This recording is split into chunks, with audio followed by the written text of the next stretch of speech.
So before we get into this discussion, what do you prefer? Ported, manifold, or no vacuum advance? It's no secret that horsepower lies in our timing. So today I want to talk to you guys about vacuum advance and how it can impact your vehicle. So there are basically three types of vacuum advance you could use: ported, manifold, and non-existent. So we're going to look at the first one, which is my go-to, which is ported vacuum. The ported vacuum is essentially saying that we've got zero vacuum or low vacuum at idle and increasing vacuum advance as we go. So what that does for us is we'll start out at zero advanced and we'll move up to 10 degrees advanced with the vacuum. Now this gives us a few opportunities to actually increase vacuum as the load increases. This is unique to this, so this means that essentially you can run a more stock type setup and something a little more drivability safe with ported vacuum. Now mind you, it does work okay with increased cylinder pressures, but there are other ways to manage that with manifold vacuum.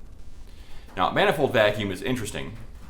This is one thing that I really don't care for. For me, to me, manifold vacuum seems like you're taking away from yourself when you should be adding to yourself.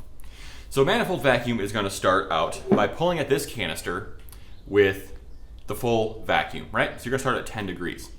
So say you're cruising down the road at 30 miles an hour, right?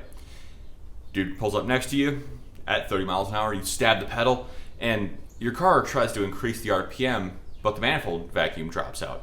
So what that means is you're losing your vacuum advance of the vacuum and relying solely on mechanical advance, defeating the entire purpose of the vacuum advance. Now, people will say that manifold advance is beneficial if you're running a larger cam due to increased cylinder pressures, boost, things like that. Things that need a little more timing, and if that's the case, then fine. Manifold advance might be the way to go, but it's worth trying on your vehicle both ways to see if it works for you. The third method that I actually kind of prefer is kind of more of a in the know method. Essentially what it is just mechanical advance. We're getting rid of the entire vacuum canister. So if you look between these two units, you will see that this one, well, besides being dual point, is missing the vacuum canister. So what this is a locked in advanced. This is going to make me set it to 22, 23, 32, 36 degrees.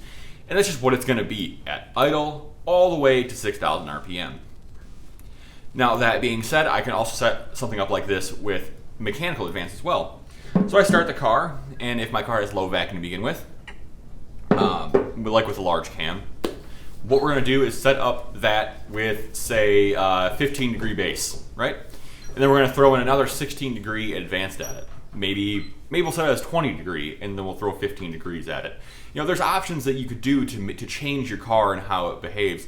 And every engine is unique. Every engine likes little different things. If you guys like following along with this really quick video on vacuum advanced, check out the video right here. We checked out a few Pontiac 400 camshafts to see what's going to give us the most power for the bang for the buck. Have a good one, and I will see you on the road.